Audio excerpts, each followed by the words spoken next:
Welcome to Rambling Rogues, the podcast for indie authors.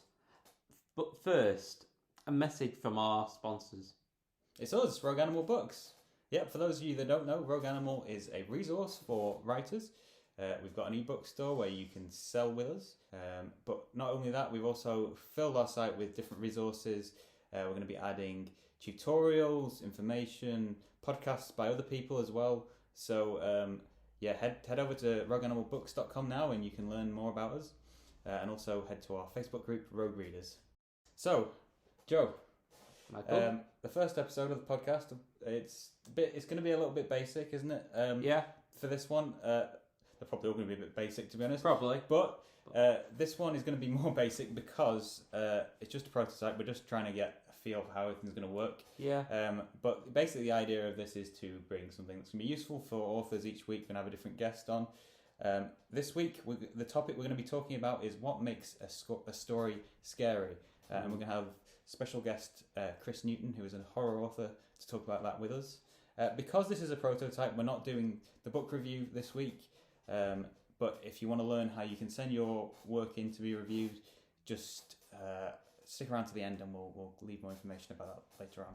So, so Joe, let's give our writing tips, shall we? Yeah. So something that I've certainly learnt myself this month is that it can be very difficult to get things on the page, and something that's really helped me is just, even if you have an idea and you don't know where it's going to go, just keep at it, because eventually the path will sort of clear and you'll get an idea of where things are going.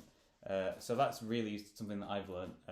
Yeah. Just to keep at it, you know. For people who do graphic novels, my tip for this month, when you're structuring the writing for the manga or graphic novel, one thing to be aware of is knowing when to put a lot of writing and when to put a shorter amount of writing, or even on some pages you can just put a few words and have it makes it more powerful, the language. So yeah, just something to be aware of when you're writing it and when you're actually adding the words onto the page. Yeah, and I think that's something particularly that novel authors need to be aware of, because I know there's a lot of people who are interested in doing graphic novels, but they've not done that style before, and they treat it too much like writing a novel, so they'll put too much on there. But it's more about doing what you can with a smaller amount of words. And if you're planning to write a graphic novel or a children's book or anything like that, pick up a few books of that type, that genre, and give them a read and just see how they're structured and see how they're written. Yeah, I mean, that's the only way to be a better writer of anything is just reading more, and yeah, definitely learning about the different genres and different kind of styles that people do within graphic novels. Yeah. So what are we reading this month? So I set myself a challenge this year, and it's a bit cliched, but I wanted to read a different book every month. And the first book that I read this year was something that Chris, who's going to be on with us later, recommended to me, which is The Diary of Adrian Mole, which is all about a teenager growing up in the 80s, and it's his diary essentially, and it's all about his sort of perspective of life growing up. It's sort of it's really well written and quite funny, so it's definitely something to check out. Yeah, and I've been reading the Junji Ito books, especially the Uzumaki it's called, and it's horror. It actually relates to what we're going to be talking about today, because it's a horror manga, horror graphic novel, and I'd say it's the best one out there. Especially, it made me think of writing differently.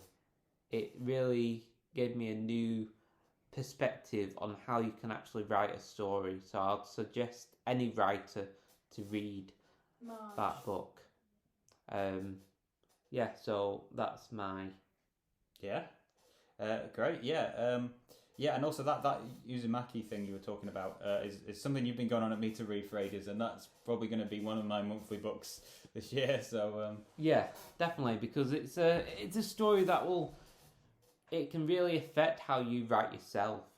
It's it's powerful. It's powerful. It goes. Well, Powerful we're going to story. talk about this later, but from my understanding of it, it's the idea of making something that is quite normal into something quite terrifying, and that is a big part of horror. But we'll get into that later. Yes. We'll jump into our interview now. So we're really pleased to be joined by Chris Newton. Maybe just start off with just introduce yourself a little bit and talk about yourself as your background as an author and your interest towards sort of horror. Yeah. Hi. Well, thank you for having me. First of all, it's a pleasure. I don't know. I'm a member of the Rogue Animal group. I've probably interacted with some of you before. And last year, Michael and I talked about my most recent book, The Filed Witch, a kind of folk horror. But yeah, I do a bit of everything: bit of writing, bit of music, bit of podcasting, and my friend Mark Charlesworth and I co-host a monthly podcast called A Book at Breakfast, where we talk about all manner of different books. But my real passion is for spooky books. So when you said you wanted to talk about horror, I was so there. I mean, when we said we were going to do a horror podcast, to be honest, I mean, it was pretty much with you in mind. It seemed like the perfect first sort of to test the waters, and I really appreciate that. Yeah, and you've got sort of 3 podcasts on the go at this point, haven't you? So also, you seem like it was a good person to have as sort of professional to kick things off. Well, yeah, I says Book at Breakfast is the regular one, but last year I actually started. Now this is niche. I'm a big fan of the horror franchise Phantasm, which the original was a sort of low budget 70s sci-fi horror, and they continue to make them right up until 2016. And I'm such a diehard that I had to scratch a lifelong itch, and I bit the bullet and started a Phantasm podcast called Morningside FM, which there'll be a second series of this summer. So if you like overly analytical discussions about low budget 70s horror, check out Morningside FM. Yeah, or if you have more of a literary inclination, do check out A Book at Breakfast about Frankenstein. And this April we've got an episode coming up on The Devil Rides Out by Dennis Wheatley. So there's always some spooky stuff going on. And I suppose I should plug Safety Pin as well. My friend Peter Capron and I are involved in a indie publishing collective, and we do spooky books, some of which I've written, co-written, others are written by friends of mine. That's Safety Pin Publishing. But yeah, get the shameless plug out of the way to begin with. So I guess we'll just kick it off. So what makes a story terrifying? I realize that's quite a broad question, but we'll dig more into it in more depth later. But it is a broad question. It's a very good question. Yeah, possibly. I suppose this will keep coming back to this because ultimately, fear is so subjective that just because one person is frightened of clowns, a clown story will be frightening to everybody. And of course, the obvious killer clown example that people think is from Stephen King's It. And I'm not a big fan of the film adaptation, I have to say. I know I'm probably in the minority there, but I feel like with the clown in those films, they've made it look like a quote unquote scary clown, like a mask you'd buy in a pound shop on the run up to Halloween. Whereas I think it's more, you have to kind of give a sense of the uncanny. I think that's the real. And I've got a copy of Stephen King's novel just to hand. I really wanted to just read this very brief passage from it. Pennywise's first appearance, when of course everyone's seen the film, everyone knows the paper boat floating down the road into the drain, and then Georgie blinked and looked again. He could barely credit what he saw. It was like something from a made-up story or a movie where the animals will talk and dance. If he'd been 10 years older, he would not have believed what he was seeing. But he was not 16, he was 6. There was a clown in the storm drain. The light in there was far from good, but it was good enough so that George Denver could be sure of what he was seeing. It was a clown, like in the circus on TV. In fact, he looked like a cross between Bozo and Clara Bell, who talked by honking, or was it her, horn on Howdy Doody Saturday mornings. Buffalo Bob was just about the only one who could understand Clara Bell, and that always cracked George up. The face of the clown in the storm drain was white, and there were funny tufts of red hair on either side of his bald head, and there was a big clown smile painted over his mouth. If George had been inhabiting a year later, he would surely have thought of Ronald McDonald before Bozo or Clarabelle. The clown held a bunch of balloons, all colours, like gorgeous ripe fruit in one hand. And what I love about that passage is that the clown is not described as being frightening in terms of having a monstrous, he's described as looking like an ordinary clown that a child is familiar with from TV. But it's the unsettlingness of like, why is it in the storm drain? And then it doesn't really it's so matter of fact that there was a clown in the storm drain, because it upsets you instantly, because that shouldn't be. And the idea that it's not, and he's saying that, if he were older, he would have the sense not to believe it, because that couldn't possibly be true, and yet it is. And I think the character's perception is a huge part of it too, and I think it doesn't matter what we're seeing, because because fear is so subjective, but we have to believe that the character is terrified, or in this instance, believe that the character is in severe danger, and enough for you to root for them or to worry about them. And I think a lot of great examples of kind of horror writing, or fear, really, aren't necessarily in what you might call horror novels. And I think one of the best examples, and Mark and I talked about this on a book at breakfast, is the concept of Room 101 in 1984. This idea that the thing that you fear the most is behind the door of Room 101.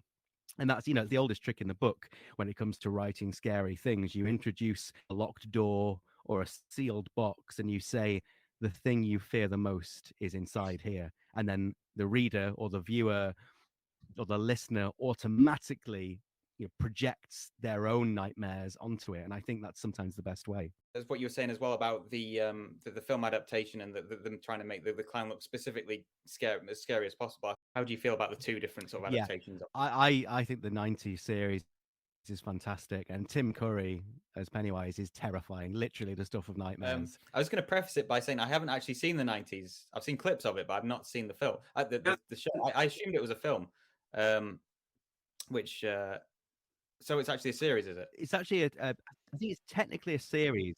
It was like two very long episodes, or maybe not. I don't know. It was on TV. Two part or three, I don't know. Yeah, but it was made for TV. Yeah. It wasn't a movie.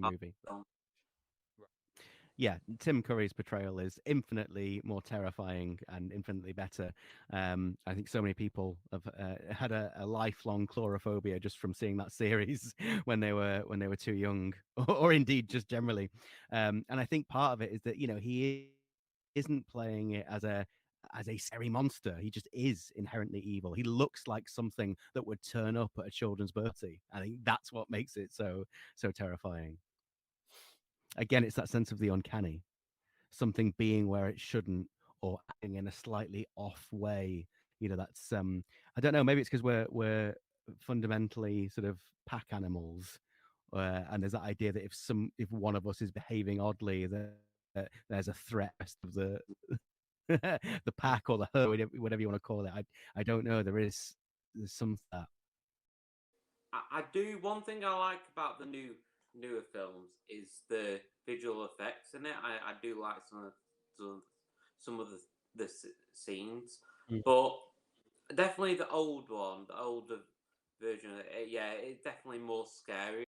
But I don't actually like the second part of it. I've never liked the second part because there's that big monster in the second part. I've always just found it a bit silly and not very scary at all with how they did that. Yeah. First part's always been the scariest to me.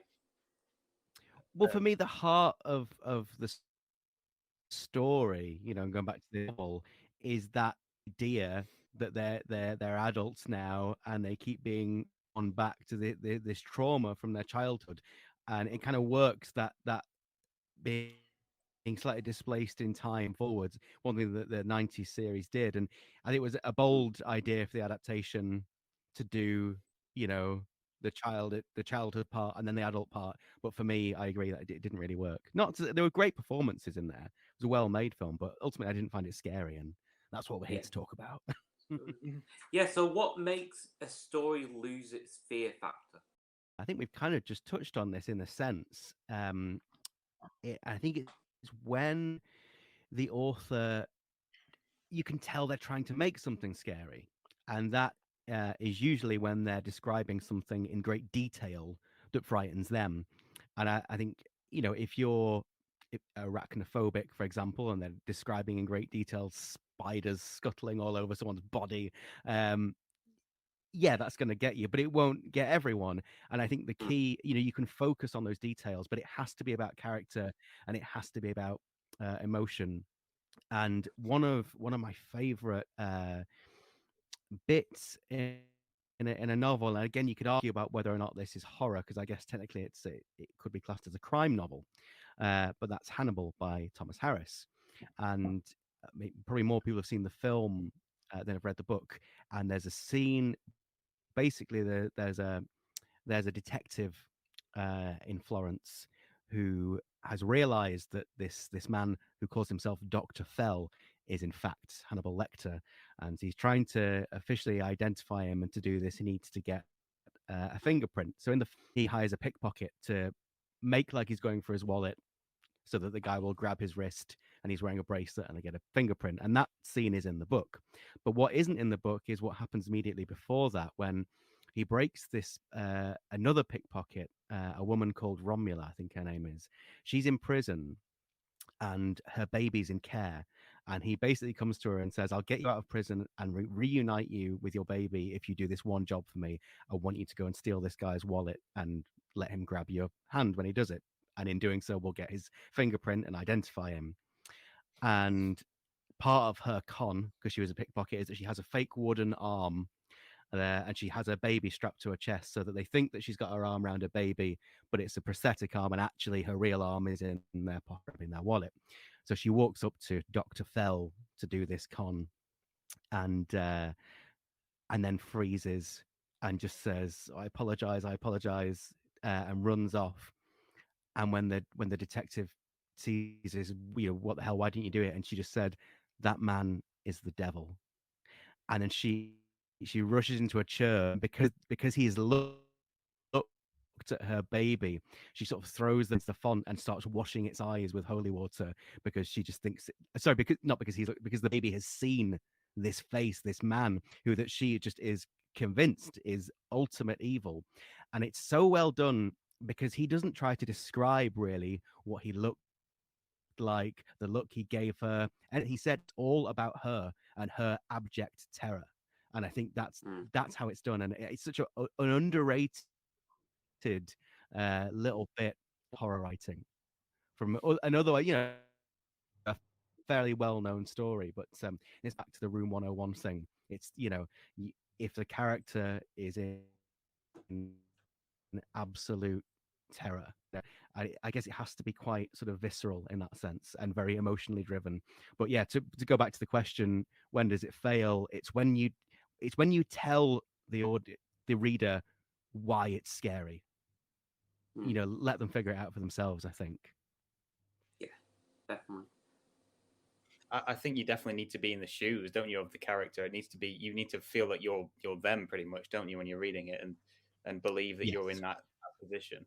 Um, so going absolutely. back a going back a little bit, what was the first time that you got scared reading a story, that you felt scared?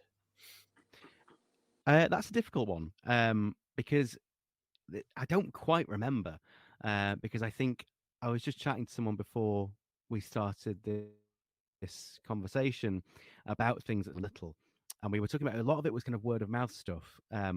We talk about things like the Enfield poltergeist or Borley Rectory, or more locally Chingle Hall, and it really was those kind of urban legend, local ghost story, friend of a friend kind of stories that would really kind of get under my skin.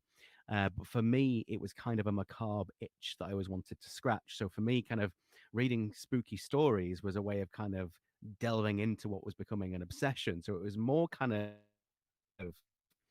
a delight than actually being scared, really. And I liked kind of, there was a poetry collection I had called Never Say Boo to a Ghost and Other Haunting Rhymes, full of poems about witches and werewolves and vampires I knew off by heart. And just anything, yeah, we used to collect every year. So anything Dracula, I was obsessed with. I had a kids book called The Vampire Master about a new teacher at a boarding school called Mr. A. Collard. Now I won't spoil the ending who he turned out to be. And there was another. My bitter is a vampire, and my babysitter has fangs. All these things. It was a kind of just like morbid glebe. I guess that, and they were all sort of kids books, and these are kids books too, but proper book I read that was scary was Welcome to Dead House by R.L. Stein, which is the first Goosebumps book. I mean, that was a massive, they were a gateway drug for me to eventually, reading Dracula and Frankenstein and, The Curious Case of Dr. Jekyll and Mr. Hyde and all the classics. So, yeah. I was trying to think when I was thinking about this question, what the answer would be for me, and it's really like you, it's quite difficult to remember. But the two answers that came into my mind, neither were specifically horror stories. One was the Fellowship of the Ring and the Knife in the Dark section of that. I remember that really giving me nightmares. The way that the Black Riders were described as, I can't obviously I can't remember the exact wording of it now, but when they emerge out of the darkness, I remember that just horrifying me when I read that originally. And the other one was Spook's Apprentice, and which is a story that's set in our part of the world. And there's a section of the story where the main character is running from a witch, and he's not sure. He's got to get back to his home where he's safe. And I remember that especially sort of affecting me as well. And I guess in both scenarios, it's the idea of something sort of inescapable following you, and I think that had those sort of topics seem to have quite an effect on me growing up.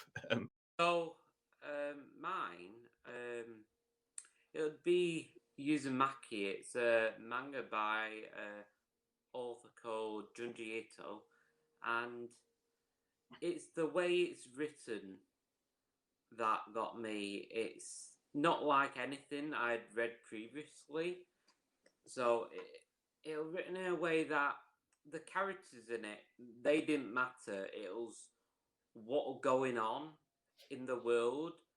That's what actually mattered, and it was the sense that you just watched over these characters' journeys. So, from what I've heard about that, the idea of that story is that the circle, the idea that the entire town is being driven mad by the circle. Which I think it's really interesting. It's to do with obsession. That's what it's to do with. That's the full theme of it. And basically, people in this town, in this village, start to become obsessed with a spiral. Everyone starts to become obsessed with it until they gradually start turning into spirals and seeing spirals, and everything just goes weird and strange, and it's almost like Silent Hill, if you've seen that. I mean, like, it just goes worse and turns darker. Wow, that sounds horrific. I've not read that. I love the sound of it. It sounds kind of Lovecraftian. I think that's what he did so well, with that sense of just like completely unknowable, intangible madness that you could look at something and it would just drive you insane. Yeah, it's brilliant. It really impacted the way I thought about writing horror, because I love writing horror, so it really impacted how I approach it. And it brings us something we're going to talk about a bit more later, I think. But the idea of making something that's extremely normal into something quite horrifying—that's sort of central to that, isn't it? That's it. Yeah, and just creating something that you wouldn't think of being scary and then making it. Yeah. So, Chris, you just mentioned Lovecraft. There seems to be a real contrast today between classic horror such as Lovecraft and modern horror. How do you think the approach has changed?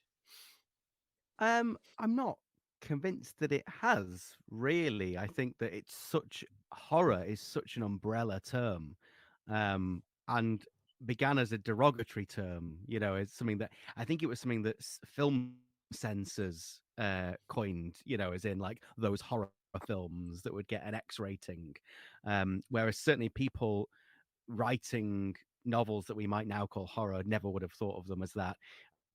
And people making, you know, Christopher Lee hated the term. People making the Hammer horror, they were making, I don't know, gothic films or even fantasy films that they thought of them as, or even sort of because there's a sort of fairy tale aspect to them. And they saw horror as a negative thing. So it's interesting that everything's kind of united now under that banner. And I embrace it. I think it's great. You know, it is what it is. So many things like the Quakers, you know, so many labels began as insults, but were just kind of embraced eventually. And what's interesting about Lovecraft, kind of like with Shelley, they did so much for the horror genre, but also for science fiction. And there, you know, there's so much that comes from both of them. But at the same time, we now have like sci-fi horror as as a as a as a genre of its own.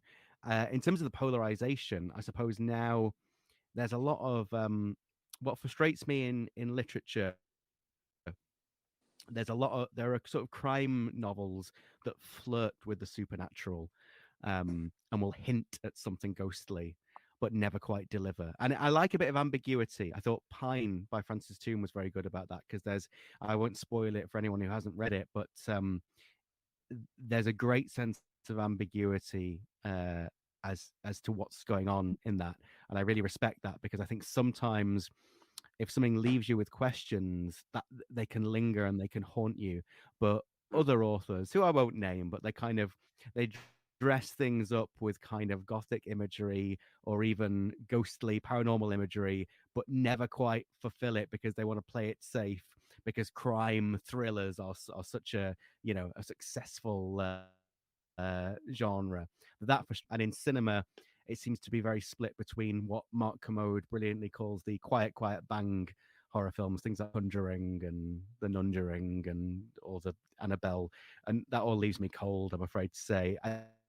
And then there's the other kind of very Ari Aster stuff like Hereditary and Midsommar. I like something that's in the middle. I like something that's kind of camp and knows that it is, but where the characters take the story incredibly seriously.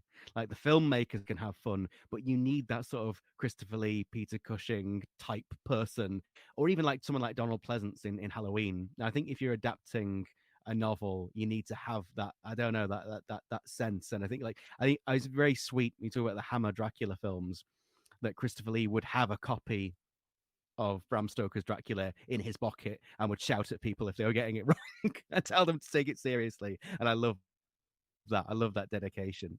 And I think like right now you've got someone like Mike Flanagan, who's done some very successful Stephen King adaptations, like Doctor Sleep, Gerald's Game, and I don't know if you've seen the TV series Midnight Mass. That's pretty good as modern horror things go. So, and he seems to, yeah, he's very good at adapting novels for films, which is not an easy task.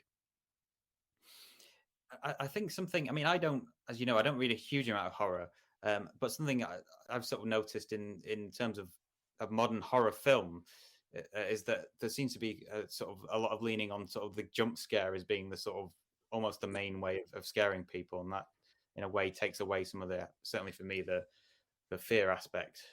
Yeah, I don't think jump scaring is scary though. I don't think you can really call it that. It's just a reaction from your body, isn't it, to something jumping you. So.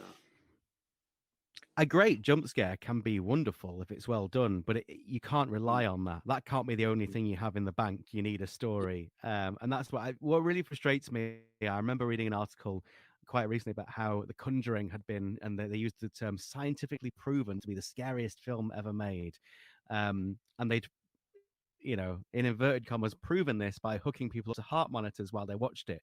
Now, if you're watching a film for the first time and it's all dark and quiet and then something goes bang, of course you're gonna have a reaction to that, you know, if you're a living, breathing human being with a pulse.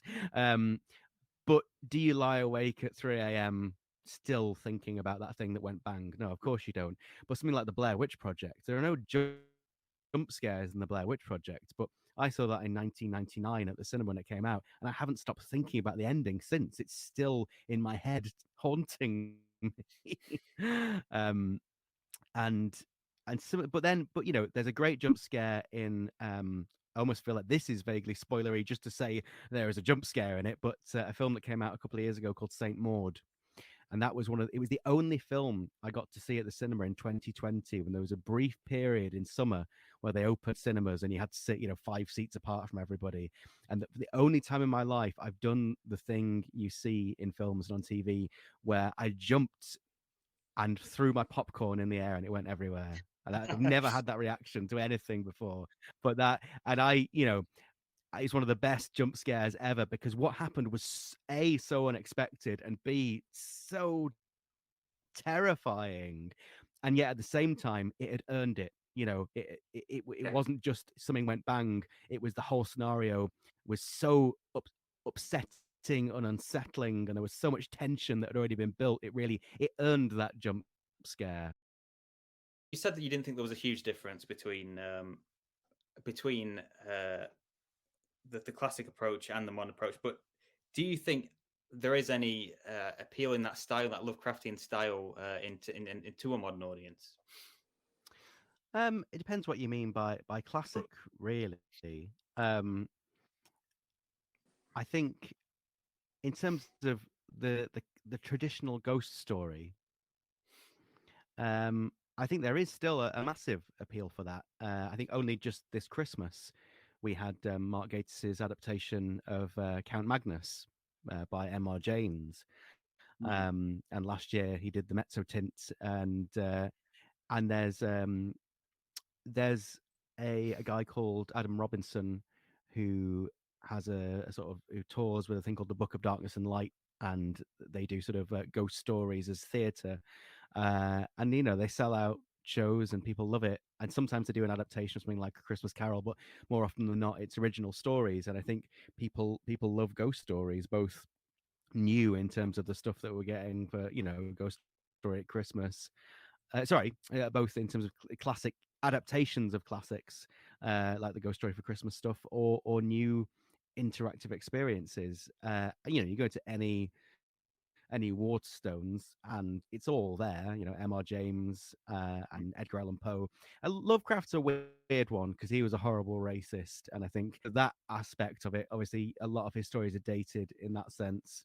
I say dated like it was okay then. Some of the stuff he said, it wasn't even okay then. But even the style, I think, is quite old fashioned. But I don't know. Some people set such a trend that everything that comes after is, Lovecraftian or Jamesian or whatever. And in a strange way, but then recently on TV we've had an adaptation of Lovecraft Country, which is an adaptation of a book, and I've forgotten the name of the author, but I've got it on the floor, so I'm just going to slide over. Matt Ruff, that was his name. Got it.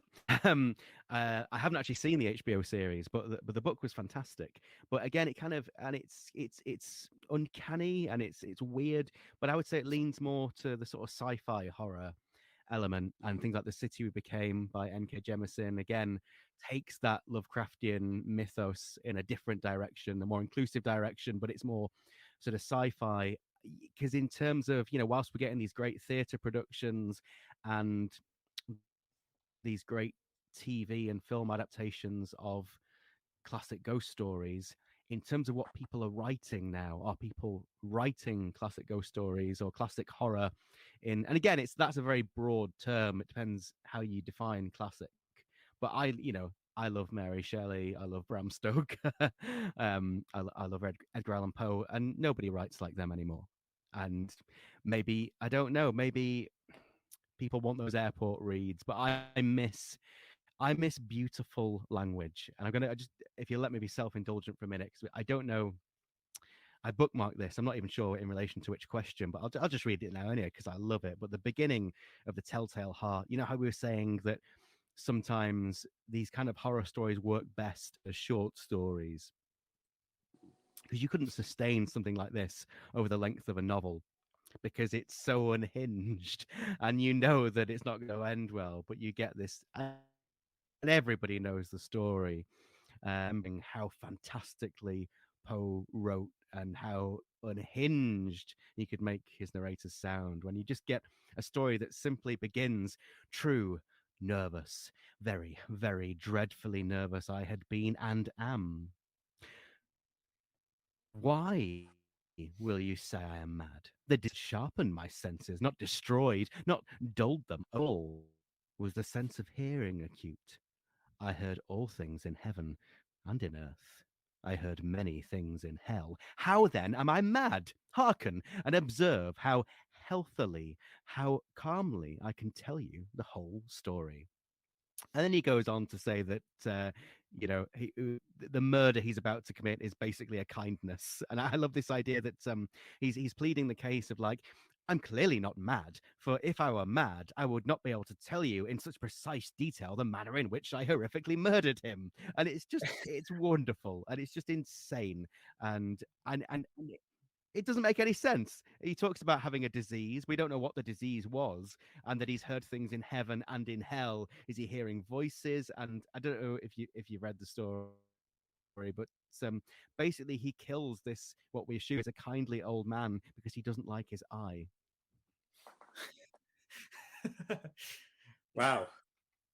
No, I'm not familiar with that story. He has no problem with the man, but he thinks the eye is evil. Yeah, and I miss that kind of colorful writing. It's not fashionable at the moment. People like very kind of quite minimalistic prose that kind of rattles along. As I say, it's the crime thriller approach that you see a lot of in mainstream bookshops now, and I'm not a massive fan, I have to say. I think that's the thing in general amongst literature, isn't it? That people just want things to be a lot shorter now. I saw a sort of viral post on, I think it was on Twitter recently, where someone was asking for, for fantasy books that were short, within a couple of hundred pages, and it's just interesting to see how, in general, people are having to write shorter things to engage people. I think people's attention spans. I think like people have a lot less attention span, don't they now? Yeah, I mean, people are being conditioned by things like, we talked about it before, by things like TikTok and Social having media. instant entertainment within 15 seconds and what have you. Not even that. 1 to 5 seconds, basically. Yeah. So Crazy. people don't have, yeah. So obviously that is. I was wondering whether literature would be, because sometimes literature seems to be unaffected by trends, but in this instance, it does seem that things are getting shorter. It's like fashion. Yeah, it's difficult to know, isn't it, until 10 years' time. But what's interesting is that television is getting longer and longer. Everybody wants binge-worthy series, and Oh, yeah. audiobooks are massive at the moment. That's where I think people listen more than they read these days. So maybe there is a market for longer books, but ones that people can listen to. I don't know. I would just briefly say that it's worth remembering that Dracula did not sell brilliantly in Bram Stoker's lifetime. It was outsold by a rival horror novel, not that they would have called it that, at the time, which now nobody can remember the name of, certainly not me. And so if we're talking about writing and writers, like, don't worry about what's fashionable or what's trending, because chances are by the time you finish writing your 1,000-word novel or your 1,000-word novel, your 10,000-word novel, or whatever you're working on, the trend will have gone. It will be over. So just write, write what's authentically you, unless you're in it to make money, in which case, book the trend. Probably not making any money anyway. Yeah. So yeah. We talked earlier about this idea of making something that's on the surface very normal and turning it into something quite unsettling and terrifying. And Joe was talking about Uzumaki and the circle, the spiral thing.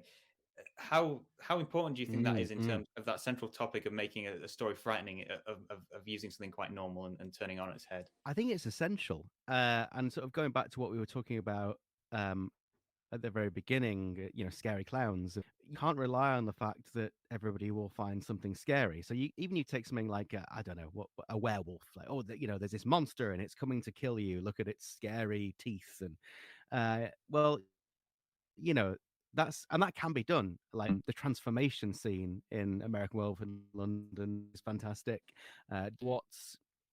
What pays off much more is to say, this this antique hairbrush that we found in that shop on the corner that closed down just after we bought it is haunted by the ghost of this woman who was murdered by Jack the Ripper. Or you know what I mean? Like you can take an inanimate object and somebody, it's scary. I think you almost have more success that way. And that's a silly example, but I've gone on about Stoker, and one thing that I think a lot of people forget about Dracula these days is that it was published in, I think, 1897. And it's kind of become kind of stuck in our minds as this kind of period piece, this Victorian, you know, um, which it is. But Dracula's all about technology, and it all just seems old fashioned now. But what it was written at a time, during the height of empire, and and Victoria's still on the throne, and it's in London, and they've there's so much technology and innovation and blood transfusions and medicine and science. And then Jonathan Harker goes to sort of deepest, darkest Transylvania and encounters this thing from medieval folklore. This revenant, this archaic concept that should not exist in this age of enlightenment. And Dracula starts as this kind of typical ghost story, like your he's not a scholar as such, but this learned young man goes off into the scary woods and to the scary castle and meets the monster. But then what Stoker does is brings that archaic monster into what was modern London. And for me, the scariest bits of Dracula, and I reread some of them just this afternoon in preparation for this, and it still scares me. And it's not the stuff in Dracula's castle. And I love that. Don't get me wrong. I love anything gothic and castles, and uh, but it's the bits where Lucy, and we know as the reader that she's been bitten and she's beginning to transform, but the characters around her just think she's ill, know what's wrong with her, and they're sending for the doctor. And it's so horrible. That idea of those worlds colliding, like modernity and science and reason versus like something in the darkness that we can't understand. And put aside your preconceptions of the Dracula story and just go and reread those bits where Lucy is changing, and the pinpricks on her neck and the loss of blood, and then suddenly she seems better, but then they go into her room and she's sort of cadaverous. It's actually horrible to see this happening to a person. And again, it's all written, it's kind of epistolary, or epistolary, as people say these days, and it's made me doubt my own pronunciation. But you've got Mina's perspective, and you get the doctor's diary, and then I'm going down a Dracula tangent, but it's that, yeah. So in answer to your question, it's essential to make to not just make the everyday scary, but to pervert the everyday and to twist it and to make anything. Nowhere seems safe, and that I suppose that's a Dracula thing. Like even in the light, even in the age of reason, like you're not safe from the things in the dark, and I think that's wonderful. And is that something you've tried to do within your own writing, would you say? Yeah, I think rule number one, I think because the last thing I wrote was kind of a folk horror, and I've sort of described it as a fairy tale on occasion, which might give it the might give people the wrong impression, but it's not a traditional horror by any stretch of the imagination. But what I did, and I've been coy about this. The book's been out for a while now, but I've been coy about this in interviews and things because I didn't want to spoil something that happens about a third of the way in. But I kind of root it as kind of very, very much historical fiction, and I try. It's about witchcraft, but any quote unquote magic in there is somebody performs an incantation or a spell, and then the next day something has happened. There are, you don't see it happen in real time. You think, well, could it be coincidence? And I kind of wanted to lure people into this sense of like, okay, it's going to be one of those, historically accurate fictions that go there, and then hopefully I wrong foot people when I go there. But before that, prior to The Filed Witch, I co-wrote Convent Crescent with Zoe Swan, and that was very much again, like the rule number one was character and emotion, because it always is. We have to create believable characters that people will care about enough to. There have to be two things: the characters have to have a reason to go into the scary house that is believable and not just a plot thing, but we also have to care enough about them that we don't want them to go into the scary house, but we know that they will. And that was a case of us sitting down and writing everything that had scared us as children, and half the time it was an odd thing, like that completely ordinary street, but there's one house where all the windows are boarded up. Now, the house is probably just for sale. There's nobody, but as a child, you think, why are the, and sometimes, there would be newspaper pages taped to the windows, and you think, why are they there? Those horrible yellowing pages. What do they not want us to see? And it's things like that, those glimpses from childhood of things that unsettled you because you saw that one thing that shouldn't have been where it was, and then as a writer you have to say, okay, well, what did it mean? Where can I take that? So yeah, I think that was very much always the starting point for any kind of creative process. Yeah. And we've talked about different mediums tonight. We talked about TV shows and literature and graphic novels. Do you think there's an intrinsic sort of difference to writing in each of those? Can fear be achieved? Is there a different way of achieving fear in each one, or is the fundamental concept still the same? That's a really good question, and I'm inclined to say that they are sort of inherently different, because, and again, not strictly a horror director, but for me, probably the best horror director in terms of consistency. I mean, there are great horror films, but I wouldn't necessarily want to watch every film that director had made. But David Lynch, whatever he's doing, has this absolute sense of the uncanny. And sometimes it can be something as ordinary as a reflection in a puddle that suddenly seems incredibly sinister, or a cup of coffee, or a fan, or a horse, or some traffic lights swaying in the night breeze, and it's just imbued with this sense of absolute dread. Or, not always, sometimes it's beauty, sometimes it's mystery, and you can't put that into words. And of course, David Lynch is a fantastic, visual artist. He always describes what he does as moving paintings, and I think it's best to think of his stuff as moving paintings rather than films and expecting any kind of narrative cohesion from them. Just accept them for what they are, and you'll have a brilliant time, or a horrific time if it's something like Fire Walk with Me. But of course, there are so many inherent differences in the mediums, in different mediums. And of course, with film, you get music as well, and that can convey so much. Try watching a scene from an atmospheric horror film without the score, and it loses almost everything. But that's not always the case, though. Take the Blair Witch Project, which I've mentioned, is one of the things that really scared me. That has no score. The Exorcist, famously associated with Tubular Bells, but I think it only plays very briefly in one scene. It was used extensively in the trailer, which I think why people came to associate it with it. And I think it plays over the end credits. But William Friedkin famously wanted to shoot it like a documentary as much as possible to give it this sense of realism, to make the horror elements of it just seem like they were really happening to a real person in a real house.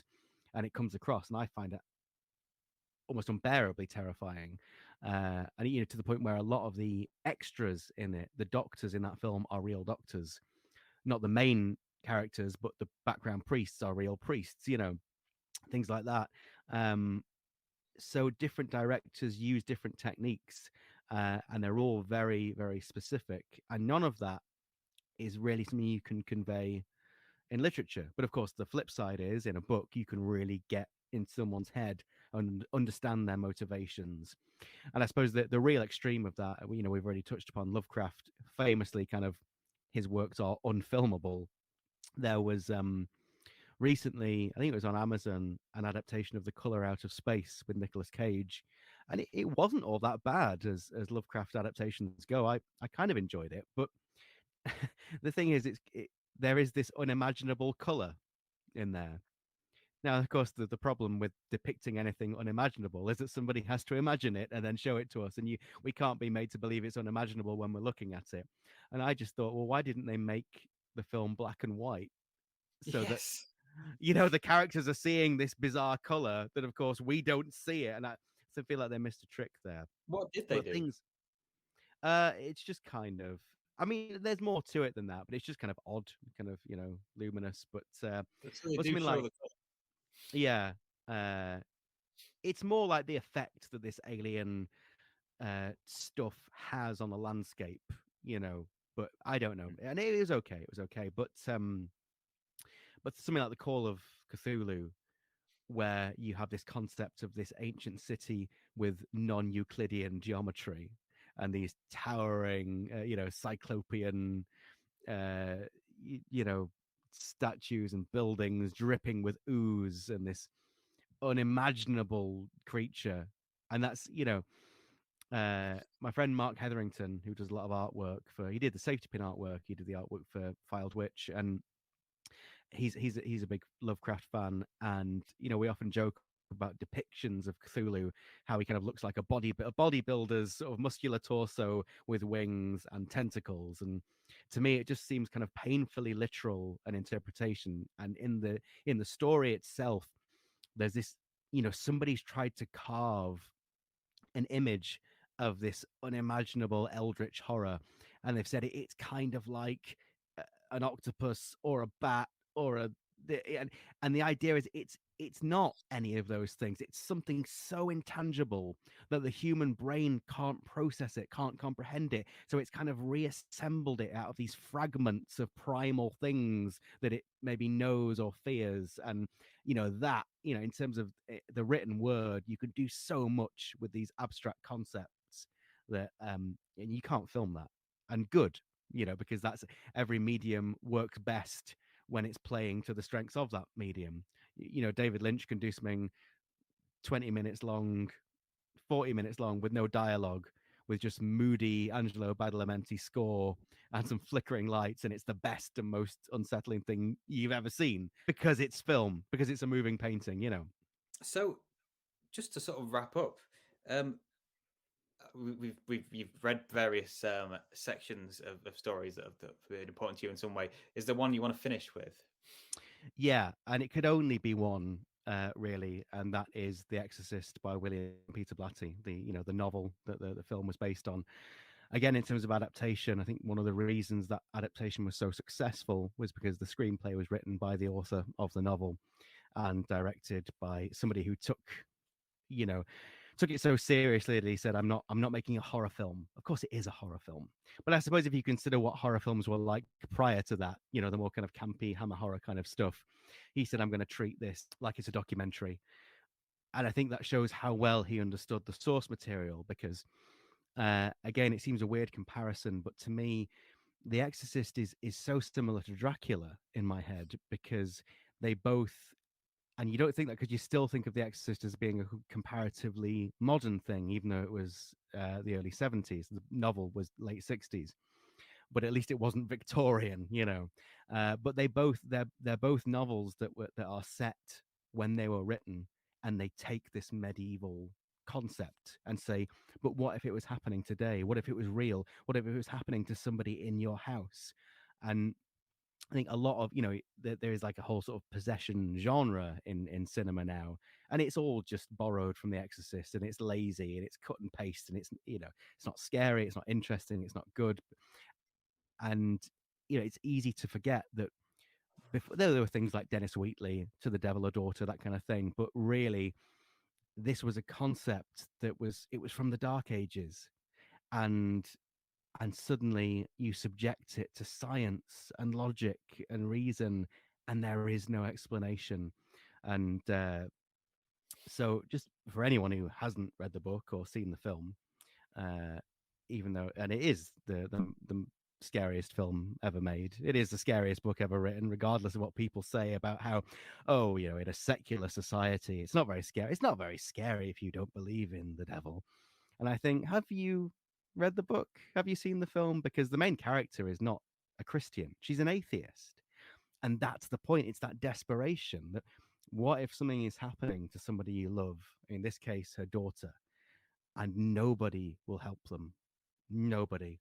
The character, yeah, so in case you haven't seen it or read it, the character Chris, she's a famous actress. She's kind of an Audrey Hepburn type, so she's got lots of money and lots of influence, and as such, her daughter's been ill, and so she's taken her to all the best doctors, surgeons, psychiatrists. And nobody can figure out what's wrong with her. And this rational modern woman who does not believe in God eventually just becomes convinced that perhaps her daughter is in fact possessed by a demon, even though she doesn't believe that. And it's that helplessness, that desperation. And just to give some context, this is on page 217 of the book. There is a lot of build up to get to this point where she's so desperate that she finally goes to a priest and begs for help. And it's I think this is like the gravitational center of it, the whole story, and it frightens me. It's really, I find the whole thing very, very upsetting and on so many levels. And I think the older I get, it's frightening because of that sense of desperation, and that she has this responsibility as a parent, but no one will help her, and she can't do it herself. And then when she finally gets to this breaking point and goes to ask a priest for help, he kind of laughs and says there's no such thing as demonic possession. Because you have this woman who's an atheist who's starting to believe that maybe there is a devil. But on the flip side, we have this priest who's just lost his mother, and he's starting to believe that there might not be a God. So Father Karras says, many educated Catholics, he said in a gentler tone, don't believe in the devil anymore, as far as possession is concerned. Since the day I joined the Jesuits, I've never met one priest who's ever in his life performed an exorcism. Not one. Oh, are you really a priest or from central casting? Chris blurted with a sudden, bitter, disappointed sharpness. I mean, what about all those stories in the Bible about Christ driving out all those demons? Karras answered spontaneously with the heat. Look, if Christ had said that those people who were supposedly possessed had schizophrenia, which I imagine they did, they would probably have crucified him 3 years earlier. Oh, really? Chris put a shaking hand to her sunglasses, deepening her voice in an effort at control. Well, it happens, Father Karras, that somebody very close to me is probably possessed and needs an exorcism. Will you do it? To Karras, it suddenly seemed unreal. Key Bridge, motor traffic across the river, the hot shop with frozen milk, the hot shop with frozen milkshakes, and beside him, a movie star asking for an exorcism. As he stared at her, groping for an answer, she slipped off her oversized dark sunglasses, and Karras felt a wincing shock at the redness, at the desperate pleading in those haggard eyes, and suddenly realized that the woman was serious.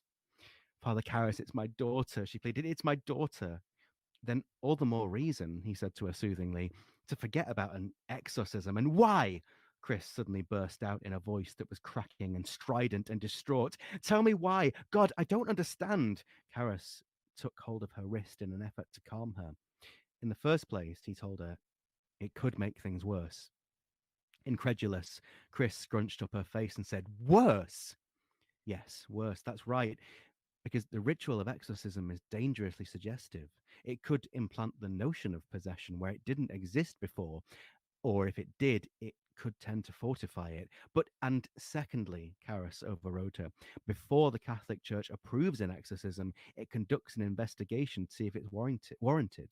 And that takes time. And in the meantime, couldn't you do it yourself? Chris's lower lip was slightly trembling now, her eyes filling up with tears. Look, Every priest has the power to exorcise, but he has to have church approval, and frankly, it's rarely ever given. So can't you even look at her? Well, as a psychiatrist, yes, I could, but she needs a priest. Chris cried out suddenly, her features contorted in anger and fear. I've taken her to every goddamn fucking doctor, psychiatrist in the world, and they send me to you, and now you send me back to them. But your Jesus Christ, won't somebody help me? The heart-stopping shriek bolted roar above the river, sending startled flocks of birds shooting up into the air from its grassy banks with a sound of cawing and 1,000 flapping wings.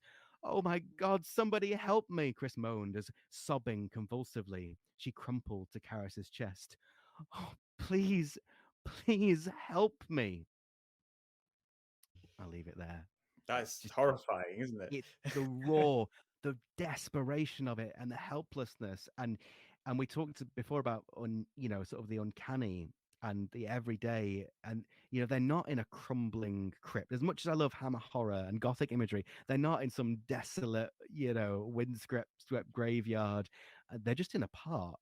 And there's even the bit where he's realized what she wants, and he's realized that she's serious. And it says, it seemed unreal. Key Bridge, motor traffic across the river, the hot shop with the frozen milkshakes. And he's like, I'm here. I'm in the real world. It's present day. It's daylight. She cannot be asking me about demonic possession as fact, but she is. And that moment, and from her point of view, bearing in mind this is page 217, you followed her desperate journey, and she's given up and conceded. I'm going to ask this priest for help, and he says, "There's no such thing." It's awful, a desperation. So yeah, that's to me that's terrifying. Yeah, yeah. I think that sort of sums up our conversation, really, doesn't it? Totally. Yeah. So yeah, thanks so much for that, Chris, for Thank joining you. us for the first sort of discussion.